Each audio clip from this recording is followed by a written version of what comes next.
있습니다. 오늘 하나님의 말씀은 이사야서 26장 1절로 4절입니다.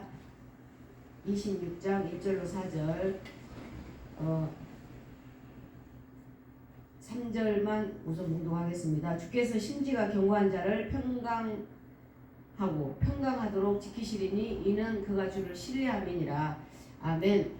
오늘 하나님의 말씀은 주제가 하나님의 약속입니다. 부제로 혼란 속에 온전한 평화. 우리의 삶이 혼란한 가운데 있지만은 우리는 영적 이스라엘 선민이기 때문에 하나님께서 오늘 주시는 말씀처럼 견고한 자는 평강하고 평강하도록 지키시리니 이렇게 말씀하셨습니다. 이사야 26장은 하나님의 구원과 심판에 대한 노래입니다. 그래서 이스라엘 백성들을 견고한 성벽과 같은 하나님의 보호하심을 노래하고 있는 것이죠. 그래서 3절에 뭐라 그래요? 심지가 견고한 자를 평강하고 평강하도록 이렇게 말씀했습니다. 그래서 심지가 견고한 자는 세상에 어떤 환난과 어려움이 오더라도 흔들리지 않고 주께서 주시는 평강을 우리는 누릴 수 있다 이 말입니다. 우리의 심지가 견고한 자가 되어야 된다는 이야기입니다. 그래서 첫 번째는 하나님은 택하신 백성을 다시 일으키신다 이 말입니다. 우리가 살아가다 보면 많은 고난도 있고 어려움도 있고 떨어져 나갑니다. 사람들이 정말 예수를 만나지 못한 자들, 참 신앙이 있는 자들, 이런 자들은 끝까지 고난을 견디지만 정말 하나님을 만나지 못하고 또 정말 그 구원의 확신도 없고 교회를 그냥 교회로 잔디의 뜰로 밟는 자들은 조금 고난이 오고 힘든 일이 있으면 내가 교회 다녀서 어려워진다. 내가 교회 다녀서 뭐 이렇게 됐다. 이렇게 핑계도 대고 교회 다녀보니까 좋은 일도 없다. 우리는 그런 것을 위해서 교회를 다니는 게 아니라 구원받기 위해서. 이제 우리는 예수를 믿는 줄 믿습니다. 누가 그런 이야기 했다고 그래요. 구원받으십시오. 그러니까 아니요. 이름 못해갖고 저 10원 주십시오. 그리고 천국은 10,000원이라며요. 이런 이야기를 했답니다. 그런데 참 그 우스갯소리지만은 우리는 예수를 믿는 것은 구원받기 위함이요 영생을 얻기 위함입니다. 그래서 우리는 뭐 교회를 다니면 부자 되고 교회 다니면 뭐 하는 사업이 잘 되고 뭐 자녀가 잘 되고 이런 거에 매이지 마십시오. 그런 것은 하나님께서 부수적으로 하나님을 참 믿는 자들에게 다 주어지는 그 하늘의 복인 줄로 믿으시기 바랍니다. 그래서 12절에 뭐라 그러냐면 우리 26장 12절에 여호와여 주께서 우리를 위하여 평강을 베푸시오리니 주께서 우리의 모든 일도 우리를 위하여 이루심이니이다. 하나님께서 심지가 견고한 자를 평강을 하고 평강하도록 지키시는데 우리를 위하여 평강을 베푸시오리니 주께서 우리의 모든 일도 우리를 위하여 이루심이라. 우리 심령 속에 평강이 일어나면 어때요? 우리가 지나가는 사람들 그러죠. 야, 저 사람은 꼭 없는 데 있는 사람 같아. 그런 이야기 많이 해요. 왜? 우리의 얼굴에서 하나님을 만나고 우리의 심지가 우리의 견고하여져서 오직 여호와 하나님만 찬양하고 살아가다 보면 우리는 세상에는 없을지라도 하늘의 곳간에는 우리가 천국도 들어가지만 하늘의 것들을 받아 예비하고 준비하고 살아간다 이 말입니다. 그래서 12절에 뭐라고 그랬습니까? 12절에 보면 할 수 있도록, 그러니까 우리는 뭐라냐면 학대를 받으면 받을수록 더 많이 백성들이 퍼져나갔던 그 출애굽의 그 이야기들처럼 우리 속에 심령이 견고해져서 오직 예수만 우리가 알아가고 갈 때마다 하나님께서는 백성들을 다시 일으켜 세우신다. 하나님의 백성들, 선민들을 다시 일으켜 세운다 이 말입니다. 성도는 아무나 성도라는 칭호를 붙이진 않거든요. 그러잖아요. 예수 안 믿는 사람들에게 저기 무덤에 가보면 뭐 성도라고 안 붙어 있잖아요. 성도는 하나님의 자녀를 보고 성도라고 표현을 하거든요. 그런 것처럼 성도는 아무나 성도가 되는 게 아니다 이 말입니다. 그래서 출애굽기 1장 20절에 보면 하나님이 산파들에게 뭐라고 주셨어요? 깨달는 은혜를 주셔서 살인 아이들을 다 받아가지고 어때요? 다 살려놔서 그 어려운 가운데서도 산파들이 감춰가면서까지도 그 이스라엘 백성들에게 백성들이 번성해 나가도록 그렇게 해주시잖아요. 그게 무슨 말입니까? 하나님이 택한 백성들은 하나님께서 결단코 다시 이렇게 세우신다는 거예요. 믿으시기 바랍니다. 진짜 하나님을 믿고 나아가는 백성들은 하나님께서 다시 이렇게 세워주신다. 지금 고난당하고 계십니까? 지금 어려움 당하고 계십니까? 하나님 잠깐만 기다리라는 거예요. 그 고난을 가지고 견디고 가라는 거예요. 하나님께서 평강하도록 하나님께서 해주신다는 겁니다. 4절에 뭐라 그래요? 너희는 여호와를 영원히 신뢰하라는 거예요. 너희들이 영원히 여호와를 신뢰하고 믿으라는 거예요. 그러면 여호와는 영원한 반석이 된다는 거 아닙니까? 그러면 지금 나에게 고난이 있고 어려움이 있다. 지금 내가 세상에서 살고 싶은 생각이 없다. 그렇지만 주님께서는 뭐라 그래요? 여호와는 영원한 반석이시기 때문에 우리는 여호와만 신뢰하고 가면 된다 이 말입니다. 그래서 예체르라고 그래. 히브리어 말로 예체르, 생각, 마음, 의지 요거를 우리는 가지고 가고 있습니다. 예체르. 그러나 어때요? 사무크라는 말이 있어요. 견고하고 뭐라 해요? 지지된 딱 넘어지지 않도록 붙들어진 그래서 굳건한 그런 표현이 되어 있습니다. 그래서 우리는 형용사로는 사마크라 그래요. 사마크, 지지하다, 의지하다 그렇게 되어 있습니다. 그런데 심지가 견고해야 된다는 거예요. 이건 뭐예요? 사마크, 견고하고 견고한 지지되어 있는 그런 이야기예요. 그래서 어딘가에 지지하다, 의지하다 이렇게 되어 있어요. 그래서 우리는 우리의 심지가 견고하게 있어야 된다는 거예요. 여호와께 견고하게. 그래서 히브리 원문에서는 예체르는 단순한 마음이다. 그러나 형성된 생각으로 경향된 의미를 갖고 있지만은 그래서 스스로 견고한이라는 의미의 삼쿠가 결합되어서 뭐라 그래요? 하나님께 고정된 마음, 하나님께 고정되어 있다. 또는 하나님을 향한 확고한 의지 이것을 강조하고 있습니다. 특히 우리가 보면 샬롬 돼 있잖아요. 샬롬 반복은 히브리어에서 최상급의 강조를 나타내고 있어요. 단순한 평안을 넘어서 온전하고 완전하며 심오한 평화를 의미한다 이 말이에요. 샬롬 우리 믿는 사람들을 인사하면 샬롬 이렇게 하면 참 좋은데 그 샬롬하기가 참 어려운가 봐요. 할렐루야도 어려운가 봐요. 주님께 영광도 어려운가 봐요. 모든 영광 주님께도 어려운가 봐요. 그게 그렇게 어려운지 안 돼요. 안 하시더라고. 안 하는 게 아니라 못해요. 왜 샬롬이 안 됩니까? 이 하나님의 말씀 속에 얼마나 심오한 말씀들이 들어있느냐 이 말이에요. 샬롬 그러죠. 기쁜 일이 있으면 모든 영광 주님께 그러면 주님이 아이고 오야 다음에는 더 내가 영광 받을 일을 너를 통해서 내가 일하마 아멘이죠. 너를 통해서 내가 영광 받으란다. 우리는 왜요? 왜 지어졌다고요? 하나님께 영광 올려드리기 위해서 지어진 자가 우리라 이 말이에요. 그러면 주님께서 얼마나 하시겠느냐 이 말이에요. 그래서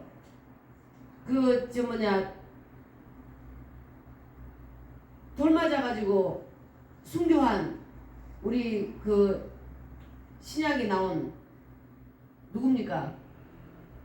저는 그분이 얼마나 아팠을까. 그런데 주님은 벌떡 일어나서 이렇게 세워서 죽음을 맛보지 않고 올라갔잖아요. 그것처럼 우리는 여기에 나온 삼쿠 하나님과 고정된 마음 또는 하나님을 향한 확고한 의지. 그래서 우리는 이 마음으로 우리는 하나님을 의지하고 가야 된다 이 말입니다. 의지하고 갈 때 하나님은 택하신 백성을 다시 일으켜 세워준다. 힘든 가운데서 다시 이렇게 세워준다 이 말입니다.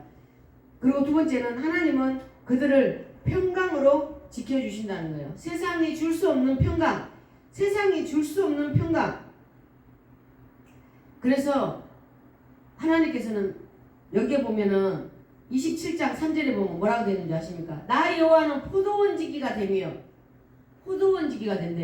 때때로 물을 주고 밤낮으로 간수하여 아무든지 이를 해치지 못하게 하리로다. 아멘. 하나님을 믿고 의지하는 자, 견고히 서 있는 자는 어느 누구일지라도 너희를 해치지 못하게 한다 이 말입니다. 해치지 못하게. 아멘이죠. 그래서 민수기 6장 26절에 보니 여호와는 그 얼굴을 누구에게 향해요? 나에게 향해요. 나에게. 나의 심지가 정확하게 박혀있기 때문에, 주님을 신뢰하고 의지하기 때문에 여호와의 눈이 누구에게로 향해? 나에게로 향해. 나에게로. 그래서 여호와는 그 얼굴을 내게로 향하여 드사 평강 주시기를 원한대요. 평강 주시기를 원한대요. 얼마나 아멘입니까? 아멘이죠. 아멘입니다. 아멘. 그래서 우리는 여호와를 신뢰하고 3절 말씀처럼 여호와를 신뢰하고, 여호와를 신뢰할 때, 믿을 때, 믿고 갈 때 참고 하나님께 고정된 마음을 여호와께 붙들고 가고 있을 때 하나님께서는 우리에게 이런 복을 주신다 이 말입니다. 여호와의 얼굴을, 나를 보고 있다 이 말이에요. 나를 보고 있어요. 두려우십니까? 두려운 거는 내가 하나님과 만나지 못했기 때문에, 연락하지 못했기 때문에. 그러나 내 마음속에 여호와가 여호와의 얼굴을 내게로 향하여 있을 때 얼마나 행복합니까? 얼마나 행복합니까? 그것처럼 어제 이제 그 소상공인 체육대회가 있었어요. 근데 이제 두 분 권사님하고 같이 이제 차를 타고 가면서 우리 너무 행복하다. 너무 행복하다. 눈에 보이는 부유는 없어요. 그러나 너무 이렇게 행복한 거예요. 그러니까 두 분이는 30년 전부터 이제 만났던 권사님들이니까, 권사님들이 서로 밥벌이가 없으니까 맨날 콩나물에 김치에 이 국 끓여가지고, 신김치 콩나물 넣어갖고 김치 끓여가지고 먹었대요. 서로 너무 가난해서. 그랬는데 지금 끓여 먹으니까 지금도 그게 꿀맛이라는 거예요. 그래서 제가 그때는 지금은 추억의 국밥이고 그때는 더 나아질 거라는 믿음이 있었겠지요. 그런데 하나님께서 그 30년이 넘어오도록 같이 기도하면서 오면서 여호와만 의지하고 왔더니 하나님께서 그래도 뒤돌아보지 않냐고, 상처도 받고 얼마나 많은 상처를 받고 왔겠어요. 교회에서 목회자들 통해서 그렇게 왔지만 또 하나님 앞에 기도하면서 용서도 하나님 앞에 올려드리고 다 그러고 살아왔는데, 저는 그렇게 자랑을 했습니다. 나도 너무 행복하다. 나도. 뭐가 행복하십니까? 이렇게 묻대. 나는 아침에 눈 뜨셔서 너무 감사하고 건강한 것에 나는 너무 감사하다. 이미 나는 세상의 것들을 다 내려놓을 수 있는 것에 감사하고 너무 속이 시원하다. 제가 그랬어요. 너무 속이 시원하다. 근데 건강한 것이 제 1번으로 감사하다. 있으면 뭐합니까? 그죠? 그거를 제가 어제 이야기를 했습니다. 그래서 참 은혜로운 그런 해가지고 축구도 제가 차가지고 골을 넣었는데 다른 사람들이 못 해가지고 우리가 졌습니다. 베드로후서 1장 2절에 하나님과 우리 주 예수를 알므로, 하나님과 우리 주 예수를 내가 알므로 은혜와 평강이 너희에게 더욱 많을지어다. 아멘이죠. 하나님과 우리 주 예수를 내가 알므로 말이에요. 내가 알므로, 우리가 알므로 은혜와 평강이 너희들에게 더욱 많을지어다. 이렇게 말씀하셨어요. 그래서 우리는 하나님 앞에 어떻게 하든 하나님은 우리를 통해서 평강으로 지킨다는 것입니다. 믿으시기 바랍니다. 아멘. 세 번째는 이스라엘로 하나님께 찬송을 부르게 하십니다. 이스라엘로. 우리는 선민이라 그랬죠? 영적인 이스라엘 백성들입니다. 아멘. 그래서 찬송을 부르게 하십니다. 찬송가에는 보니까 149번이나 찬양하라는 찬송가가 있더라고요. 그리고 이사야가 제일 많이 있대요. 찬송하라 15번 들어있더라고요. 시편에는 89번. 그래서 총 214번이라는 이 성경 안에 찬송하라는 단어가 이렇게 많이 들어있더라는 거예요. 그만큼 찬송하라는 것은 여호와가 우리를 왜 지었다? 우리를 통하여 찬양 받으시기 위하여 우리를 지으셨다는 거예요. 그거를 잊어버리지 말라는 거예요. 그냥 박수치고 찬양하고 그냥 하는 게 아니라, 모르는 사람들은 뭐라 그러느냐 하면 꼭 저렇게 춤을 추면서 박수를 치면서 찬양을 해야 될까? 그렇게 이야기했잖아요. 아니요. 그런데 다윗이 왜 못이 벗겨졌습니까? 사무엘하 6장 2절에 보면 대표적인 다윗이 왕이잖아요. 그런데 왕의 체면을 내버리고 춤을 췄어요. 왜 춤을 췄어요? 다윗이 이스라엘 뽑은 군대들을 3만 명, 3만 명이면 우리 여기 시 인원수 된가요?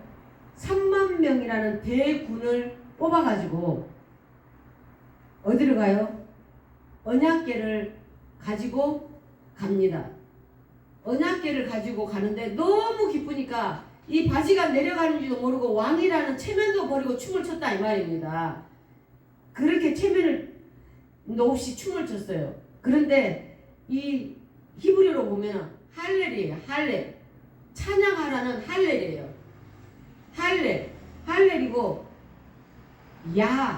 야는 뭐라냐면 여호와의 합성된 말이에요. 그래서 할렐루야, 할렐은 찬양하라. 야는 여호와의 합성인데 할렐루야, 찬양하라 이 말이에요. 그러니까 얼마만큼 이 할렐루야 찬양이라는 것은 하나님 앞에 영광 돌리는 것이냐 이 말이에요. 남들 찬양하고 있는데 본인들은 딴짓만 막 하고 있어. 하나님이 보시기에 이런 괘씸만지고 이러지 않겠습니까? 그죠? 이 가사 하나하나 속에서 찬양하면서도 눈물이 나야 된다는 거예요. 찬양하면서도. 그래서 얼마나 내가 하나님 앞에 주님이 이 땅에 오실 때 착하고 충성된 종아 참 잘했다. 내가 너에게 면류관을 씌워주겠다. 이런 말씀을 우리가 들을 수 있어야 되는데 그게 안 된다는 거예요. 그래서 출애굽기 15장 21절에 보니까 미리암이 그들에게 하다바 이르되 너희는 여호와를 찬송하라. 그는 높고 영화로우시다. 이렇게 말했어요. 찬송하라. 역대상 6장 31절에도 언약궤가 평안을 얻었을 때에 다윗이 여호와의 성전에서 찬송하는 직분을 맡기잖아요. 언약궤를 배달해다가 놨어요. 그래가지고 언약궤가 성전에 놓여질 때 다윗이 여호와의 성전에서 찬송하는 직분을 맡겼다 이 말이에요. 지금으로 말하자면 성가대일까요? 그리고 솔로몬이 어때요? 예루살렘에서 여호와의 성전을 세울 때까지 회막 앞에서 찬송하는 일을 행하겠다 이 말이에요. 찬송이 그만큼이에요. 찬양할 때 옥터가 흔들리고 옥문이 열렸던 것처럼 우리가 찬양할 때에요, 우리의 질병이 떠나갑니다. 찬양할 때에 우리의 기도가 응답됩니다. 아멘. 찬양할 때 우리의 문제가 해결된다 이 말이에요. 찬양하라 이 말이에요. 찬송하라는 거예요. 울고 있는 형제여, 왜 찬송을 잃었는가? 왜 잊었는가? 울고 있는 형제여, 당신이 지금 울고 있는 것은 여호와 하나님 앞에 찬송을 올리지 않았기 때문에 당신의 문제가 해결되지 않고, 당신의 막힌 담이 흐러지지 않고, 당신의 자녀들의 문제가 생기고, 당신들의 건강에 문제가 생기고, 사업장이 어려움을 당하는 거예요. 찬송하라는 거예요. 울고 있는 형제여, 왜 찬송을 잃었는가? 찬송함으로 옥토가 흔들렸단 말이에요. 문이 열렸다 이 말입니다. 찬송함으로 하늘문이 열리고, 찬송함으로 문제가 해결되고, 찬송함으로 병든 자들이 치료된다 이 말입니다. 왜 그 기적을 모르느냐 이 말이에요. 왜 그 기적을 모르냐는 겁니다. 다윗이 자기가 왕인 것을 자존심을 내려놓고 바지가 흘러 내려가도록 춤을 추고 찬송했다 이 말이에요. 박수 치고 찬양하는 것이 왜 꼭 저렇게 찬양해야 돼? 착각하지 마십시오. 당신들은 다윗만 또 못하잖아. 그런데 어디 판단하고 정죄를 하십니까?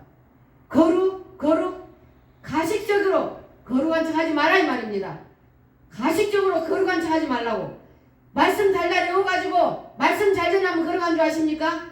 하나님 보시기에 당신들이 어떻느냐 이 말이야. 하나님 보시기에 얼마나 거룩하냐 이 말이에요. 하나님 보시기에 너희들이 정직하냐, 믿음 안에서 정직하냐, 깨끗하냐 이 말이에요. 하나님께서는 정직하고 깨끗한 자를 쓰신단 말이에요. 성경 말씀 많이 외워서 말씀 인용해가면서 설교하는 거 하나님이 원하는 게 아니라, 가식적인 목회자, 가식적인 권사 장로를 원하는 것이 아니라 하나님 앞에 진심으로 신뢰하라 이 말이에요. 여호와를 신뢰하는 믿음이 있느냐는 거예요. 하나님은 그걸 원하신다 이 말입니다. 그래서 우리는, 여러분들은 지금 어떻습니까? 무엇과 타협하고 가고 계십니까? 물질하고 타협하고 가십니까? 뭐하고 타협하고 가시느냐 이 말이에요. 하나님하고 무엇과 타협하면서 줄다리기 하고 계시느냐 이 말입니다. 여러분들이 뭘 할 수 있습니까? 어느 목사님 그 얘기 하시대요. 몇천 명이 모인 교회인데 자기는 병도 작고 무식하고 못생기고 아는 것도 없고 사회 경험도 없고 고등학교 때부터 목사 되기를 서운했기 때문에 고등학교 졸업하자마자 신학교로 가 세상을 또 모르고, 그런데 교회에서 관광차를 가지고 효도 여행을 갔답니다. 효도 여행을 갔는데 그 교회 장로님은 157번 성경을 통독을 했답니다. 그런데도 그렇게 겸손하답니다. 내가 100번 성경 통독했다, 1년에 몇 번 했다 착각하지 마. 하나님 앞에서 그렇게 입을 놀려보라 해요. 그렇게 하나님 보시기에도 정직해 보였나. 또 한 분은 구약과 신약에 400년 틈이 있었어요.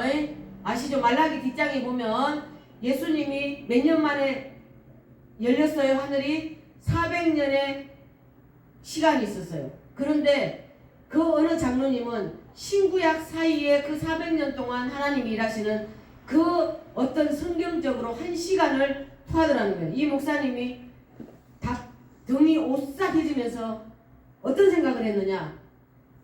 저렇게 똑똑하시고 많이 배우시고 성경적으로 너무나 아는 목사님들 앞에서 자기가 강 크게 설교를 했더라는 거예요. 그런데 어떤 설교했어요? 천국 설교했잖아요. 구원의 설교했잖아요. 영생의 설교했잖아요. 나 때문에 돌아가신 예수의 피 설교했잖아요. 율법 설교 왜 해요? 율법. 당신들은 율법으로 거듭나셨습니까? 율법으로 거듭났느냐 묻는 거예요. 믿음 안에서 거듭나야죠. 거듭나셨느냐 이 말이에요. 거듭났습니까? 거듭나야 된다 이 말입니다. 거듭나야 된다는 거예요. 예수님이 거듭나야 된다니까. 그러면 어머니 뱃속에 다시 들어갔다 나와야 됩니까? 하나님의 말씀으로 거듭나야 된다 이 말입니다. 하나님은 날마다 여호와를 신뢰하라, 너희가 신뢰하라. 그러면 여호와는 영원한 반석으로 내가 너희들과 함께 하겠다는 거잖아요. 그런데 왜 날마다 하나님과 맞짱 뜨느냐고. 왜 하나님과 맞짱 뜨느냐고. 맨날 거짓말이나 하고. 응? 주기철 목사님하고 그 순교하신 목사님들은 하나님 앞에 오직 견고하게 흔들림 없이 믿음으로 갔어요. 예수 피를 믿고 갔다 이 말입니다. 일본 천황한테 절 안 했어요. 그 영화 보셨습니까? 저 높은 곳을 향하여 영화입니다. 그 주기철 목사님이 모판을 걸어가는데 저 높은 곳을 향하여 찬양이 나오는데 눈물이 쏟아져서 볼 수가 없는 거예요. 볼 수가 없어요. 눈물이 쏟아져서. 그 피는, 발바닥에 피는 철철 흐르는데 그 영화를 보는 사람들의 그거를 위해서 살짝씩만 보여주기는 해요. 그런데 이 주기철 목사님처럼 오직 여호와 하나님, 죽으면 천국이잖아요.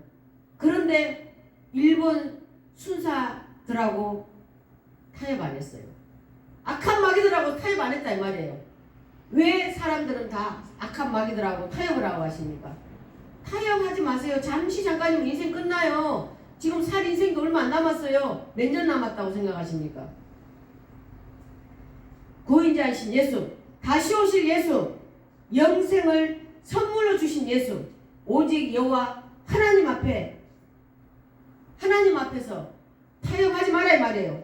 오직 예수만 영광 올리라 이 말입니다. 우리가 살아갈 때 내가 알아. 그래, 내가 안다. 고생했지? 너희 힘든 걸 내가 알아. 내가 너의 수고를 알아. 조금만 참아라. 조금만 참아라. 내가 너를 반겨 맞을 것이다. 내가 너의 눈물을 보았다. 너의 가슴 아픈 걸 보았다. 네가 얼마나 예수의 피를 붙잡고 사는 것을 내가 안다. 네가 성령을 붙잡고 사는 것을 내가 안다. 네가 돈이나 명예에 싸구리로 팔리지 않은 것을 내가 안다. 조금만 기다려라. 조금만 기다려라. 그런 음성 듣는 여러분 되시기를 간절히 주의 이름으로 축원합니다. 기도하시겠습니다. 사랑의 아버지 하나님 감사합니다. 우리는 예수의 피를 붙들고 살 것입니다.